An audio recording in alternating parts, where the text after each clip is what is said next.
totally different type of negotiation, and just coincidentally, Rich happened to be there, is, I bought that garage I mentioned earlier, which is a pretty, weird and unique property. And the guy that owns it's about 60-ish, late 50s, 60, experienced business guy, owns a chain of restaurants, owns some other real estate. I don't know what else he owns, but I know he's it. He's got all kinds of luxury vehicles that he doesn't need, Ferraris and McLarens and a bunch of extra stuff that he don't need that stuff. It's just an old guy with money that didn't know what else to spend his money on, Mm-hmm. And so the thing's not listed for sale. It's not for sale. It's the building manager made a comment to me at one time that said, I thought you might buy that restaurant in the building, blah, blah, blah, blah. And I said, I thought about just having the space for this and that. And it didn't really make sense for me. I think they overpaid for it. I think they paid double what they really should have. And someday in the future, when they want to sell it, maybe I'm going to pay half of what they paid for it to have the space, but I don't really need it, whatever. I said, what I would like, however, there's that parking garage in the building. I'd love to buy that. Who owns that anyway? And we went back and forth a little bit. And he's like, well, I could introduce you to the guy. And so he does. He asked the guy, hey, you think you'd be interested in selling that ever? And he's like, yeah, maybe. And I said, well, get me a meeting, come with. And I want him, because he knows both of us, right? He knows both of us. I said, come with, get me that meeting and come with. And he's like, okay. So I show up with the manager guy, with Rich, and we talked this through, and he's like, so what are you thinking is a fair price for this? And he's like, well, it was listed before for 2-point-something million, blah, blah, blah. And I said, nobody's going to pay that for it. And he's like, well, yeah, then it was $1.5 million. I said, it could be $1.5 trillion. Nobody's going to pay that for it either. Like, what do you want for the property? What are you thinking, really? He's like, the price is $1 million. And it's $1 million for a parking spot. And I kind of laughed. I said, I'm not paying you $1 million for the parking garage. I said, but the thing is, nobody else is either. I said, no, there's nobody else in the building that has that type of money and is stupid like me that would spend it on something so foolish as this. Which is true, by the way. It is. It is. Right. No, it is. Also true. I've never even been there, and I know it's true. Also blunt. Because it's a parking thing. But it cuts right through the shit, Yeah. So I said, there's nobody else that has that kind of money and is stupid enough as I am that I would spend something like that on this. And I said $850. So I've thought about it. I can pay you $850. I'm not paying more than that. I'm not paying anything like $1 million. And we're back and forth. And he's like, hey, if you need some time to think about it. I said, I need 0 time to think about it. I said, this is not something I need. I said, you don't need this spot. I don't need this spot. Nobody in the world needs this spot.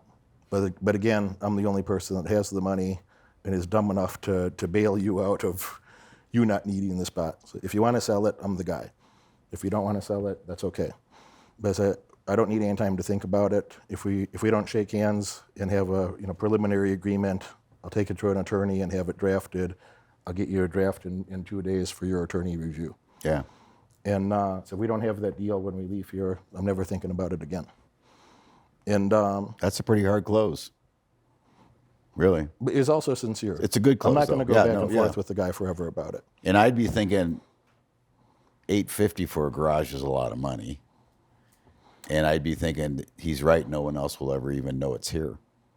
He says, there's another guy. When I bought it, there was another guy that's interested. Yeah, whatever. I said, get the f*** out of here. Yeah, right. I said, if the other guy exists, sell it to him. Yeah. And if the other guy doesn't exist, don't tell me another thing about. I wasn't nice about it. It was pretty. Right. There was a lot of cursing, and there was a lot of. It's not loud. It's not mean. It's not aggressive. But I said, get the f*** out of here. If there's another guy, sell it to him. And if there's not another guy, don't say another word to me that there's another guy. I said, that guy. There's nobody else. Nobody else has the money and is stupid enough to spend it on this. And so if I'm wrong, sell it to him. But don't say another word about it. And so we have some iterations back and forth, and eventually I agreed to pay $900 for it. About 75, 80 minutes later, we agreed to pay $900 for it. We shake hands.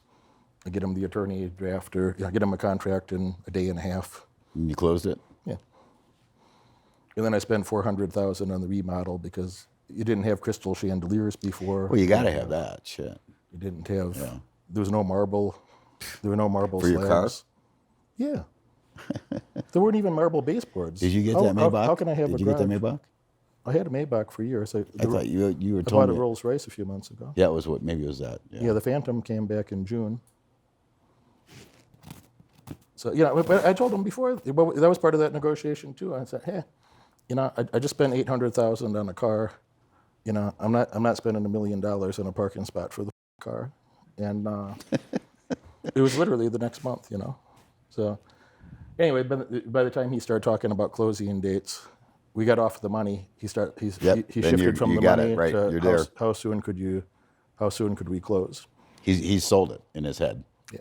Right. But as soon as there was that transition Right. where he stopped arguing about money and then started talking about closing, I said, I got no trouble. So there's no trouble. We'll close the deal. So I think that was early August. We were having a conversation, I think, early August. And I said, you know, October 1st. And I could have closed sooner. He wanted to close 2 weeks sooner. And I'm like, let me just make sure everything's good. And then I could have closed sooner, and then he didn't want to at that time. So I should have done it middle of September. Yeah. Get started. Yeah. The second negotiation is with, you know, an experienced business person who's, you know, multi-decade entrepreneur. And so, you know, that's a good thing and a bad thing. That's a good thing because we can talk business, and, Right. you know. But He's not attached to it.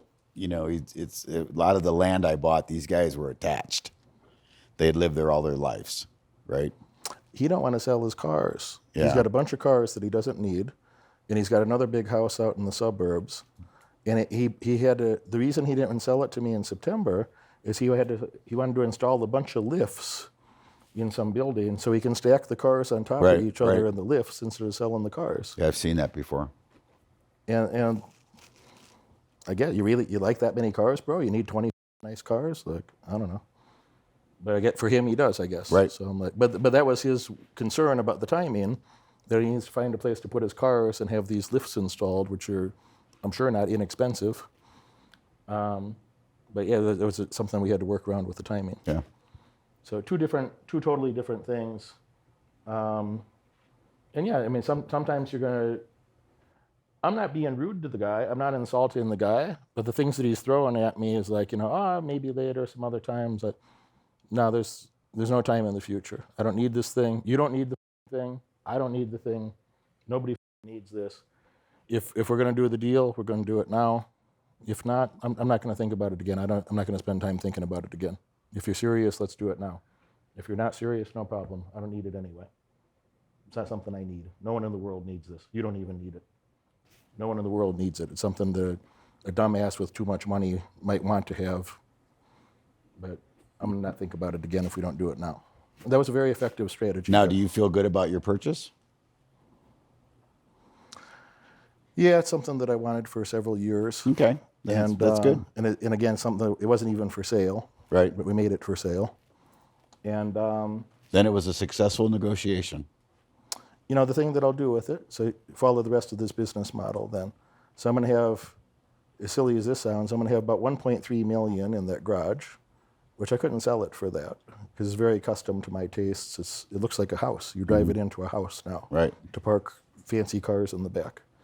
The kitchen and microwave are $30,000. The stone is $100,000. Why'd you put a kitchen in it?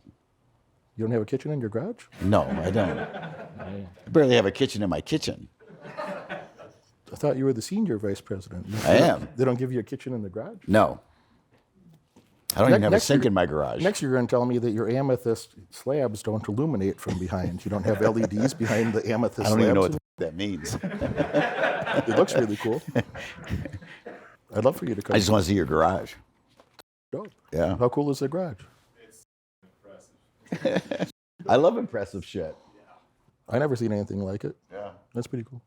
The rest of the place, the other 11,000 square feet's not too bad either.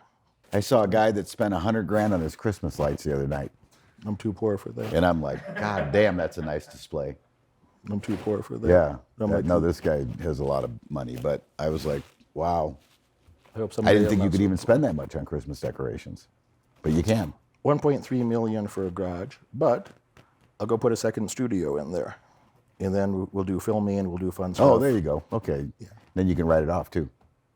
Well, of course. It's Yeah. not for personal use. Right. I would never buy it if I couldn't turn it into a studio and make money with it. The crazy thing about videos, internet shit, is whatever the hell else I'm doing online, if you put a Rolls Royce in the background, you get 3 times the views. Do you really? Yeah, Seriously? crazy sports cars. Young men are so... I found if I'm with an athlete, I get 3 times the views. So, yeah. The young men are so mesmerized somehow by vehicles. I'm not really a car guy. I like my, I got 3 vehicles. I don't have 20 or something. I got 3 nice vehicles, but I don't give a shit about cars so much. But they're good business assets in that context for marketing and whatnot. When my buddy picked me up in his Rolls Royce and we were at the Salt Lake Hotel, he's got one of those SUVs. I got in the back seat and acted like he was my driver, and he got so pissed. And I leaned out the window. I said, "My driver's here," like that. So if they're really rich, you f with them. That's what I found out. Like he's at a show and he had this Louis, whatever it was, some outfit, like a warm-up suit. And I came up to him and I said, "You are one lucky." And he's got all his friends there. And he goes, "Why?" I go, "Because when I go to Goodwill, I either get the top or the bottom. I never get the matching set." And I got to go f yourself, and Yeah. But it was funny. That guy's fun. Yeah, he's fun. I just give him shit all the time, which is I think why he likes me. He helped me with negotiation. He's got 5 or 6 Rolls Royce vehicles. Yeah, he does. Yes, he just bought a new one. Shocking. It's got what's called a piano finish. Mm-hmm. It is gorgeous. It's an SUV one, and the interior of it, the finish, on the woodwork is incredible. It's like the glossy black. It's like a Steinway piano. Yeah. Mm-hmm. I have one of those in my living room, but I can't play it. Yeah. It's a couple $100,000 piano. Yeah, they're nice pianos. Looks really nice to look at it. He told me, he's like, "Hey, when you get that vehicle, blah blah blah, make sure you have them throw in the charger for free." He's like, the batteries drain in a week and a half. There's so much electronic shit on it that the battery. I've seen his plugged in, by the way. Yeah. So no, I didn't know about that. I didn't know that either. I didn't know why he plugged it in. Being coming from poverty, as I never had a Rolls Royce before. I only had a little Maybach, and so my first Rolls Royce, and he's like, "Make sure you get the charger. Make them throw the charger in for free," which is like a $3,500 thingy. The little trickle charger that goes with it, like $3,500. Really? Yeah. For the car? Yeah. But he says the electronics, there's so much electronic shit in there that the battery will go dead in a week and a half, 2 weeks if you don't keep it on the trickle charger. If you don't use it, you go on vacation, you come back, the battery is dead. So he says it's important to have that charger. So that was another, social network introduction. Yeah. $3,500. He grew up in Compton, single mom. His brother's in jail for murder. He's an amazing person. He told me how he had to negotiate the Bloods and the Crips and not go into either one, but still get along with them as he's growing up.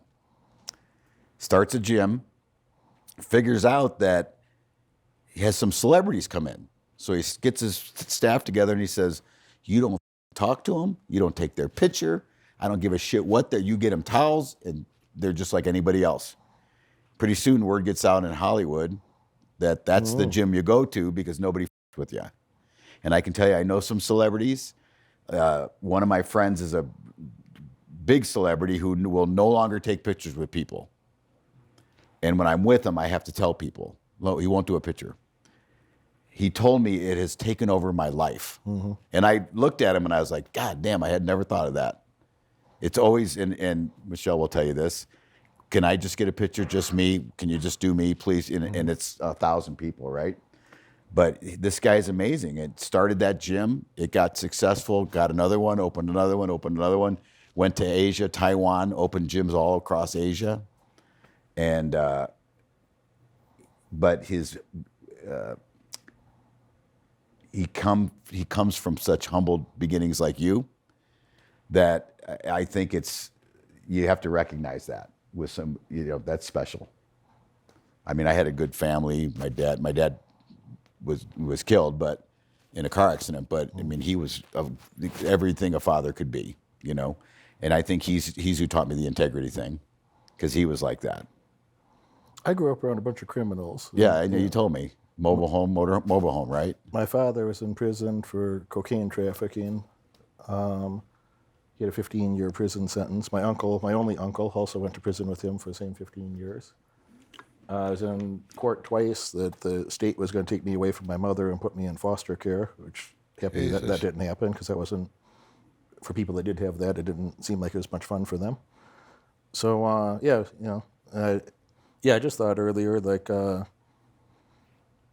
yeah, I think it's important to work hard and important to keep you need to be able to, anywhere you're at in the world, you got to be able to trust people around you, and they got to be able to trust you, and you can't really get shit done together without that. So I know I made that the topic of our day, but I think it's very important. I think, and I think you're a person that embodies that, which I talked about. That's why I've talked about it a lot with you here, that like, it's important that you keep your word. It's important you do the shit that you say you're going to do.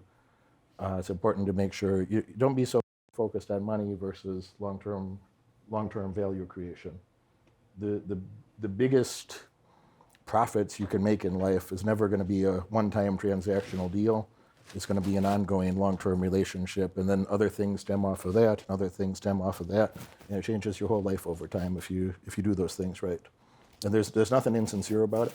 Even when I say it's a little jarring to some people when I say publicly, no, I'm very selfish. Sometimes people don't like that. It makes people That's fine. And Yeah. then, you know, I don't trust somebody The who's fact not. that you realize it is good. But I mean, I know a lot of guys that are really selfish that don't know it, right? The people that play the altruist game the most are mostly the biggest scumbags Right. that are full of shit for various Right. reasons, or politicians or other weirdos that I don't want to live my life with those type of people. I want to be around people that I can trust. I want to be around people that we're mindful to help each other. And see, success fascinates me. And I'm always, whenever I meet a successful person, I like him, let's go have lunch.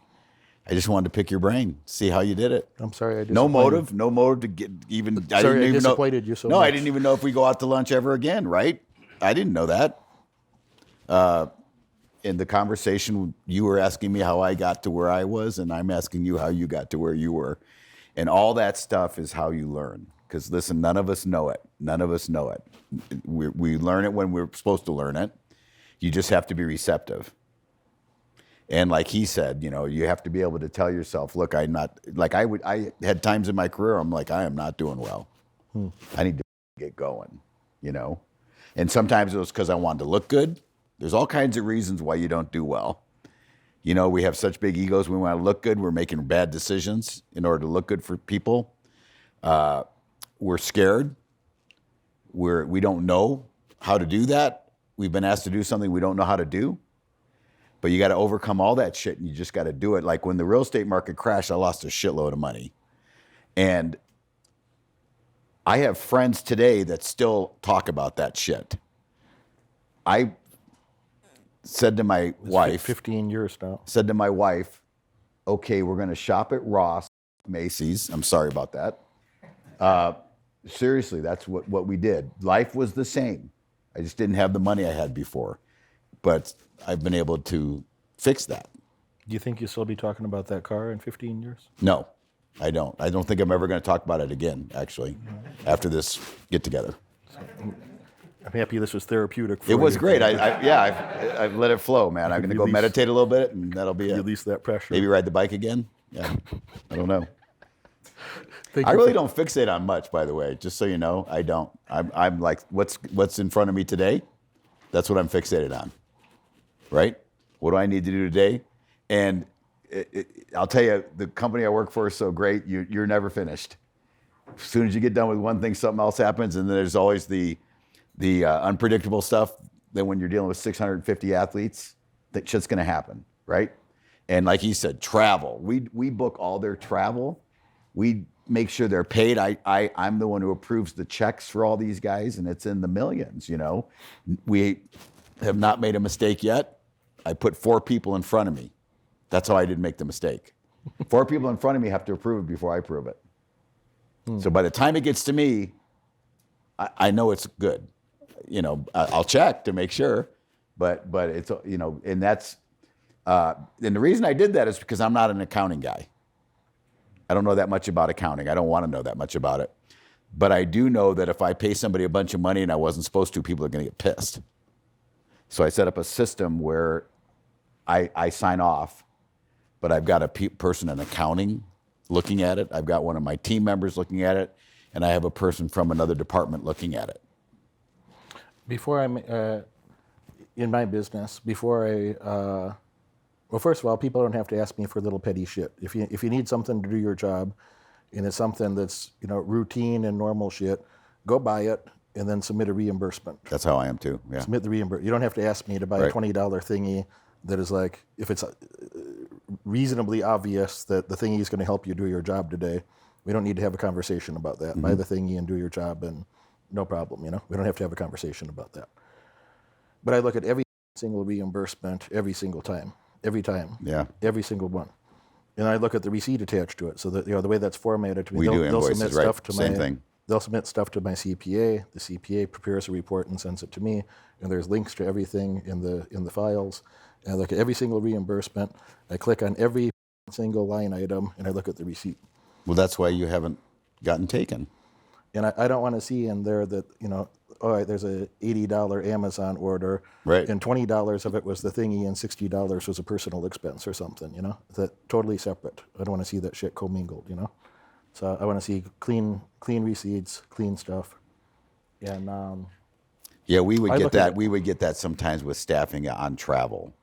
I look at every single thing every month, and then every 3 months I go sit down with the CPA and I look at every single thing that was submitted. Besides that, what is the raw data that he's collecting? That people submitted this number of hours this week, for at specific times, and there's no problem. But I know there's no problem. I feel good about it because you're in. What's happening, right? That's how I am too. I know there's no problem because I'm involved in it. I'm deep in it. I know what we're doing. I know what they're doing. So. All right. Thank you for coming. Yeah, it's my pleasure. Thanks, guys.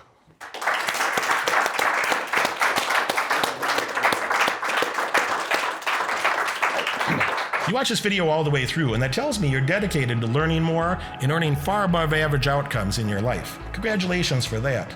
But now it's time to take action. If you could have earned those results by yourself, you would have done it already.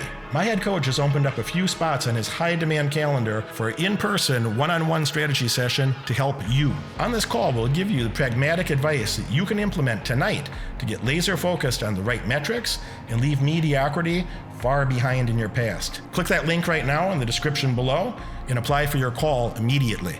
Do it now.